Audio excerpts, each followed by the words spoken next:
ঢাকা শহরের গরমের দিনগুলি কেমন কাটে আসুন দেখি। নাগরিক জীবনের কোলাহল আর রিকশার ঘন্টা, এই হচ্ছে আমাদের ঢাকা শহর। চলুন গরমে রিকশাওয়ালা মামাদের অবস্থা দেখি। এই গরমে রিক্সা চালানো কঠিন হয়ে গেছে। স্কুলে যাওয়ার পথে শিক্ষার্থীদের কষ্টও কম নয়, ক্লাসে গিয়ে ফ্যানের বাতাস পেলেই বাঁচি। তবে রাস্তায় জুস স্টলগুলো একটু স্বস্তি দেয়।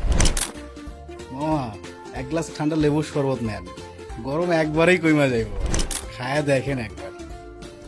এত গরমেও চায়ের দোকানে চলছে তুমুল আড্ডা। এই গরমে চা না খেলে জমেই না। রাস্তাঘাটে মানুষের ভিড়, ছোট ছোট মুহূর্তের আনন্দ, এই সবই ঢাকার নিজস্ব বৈশিষ্ট্য।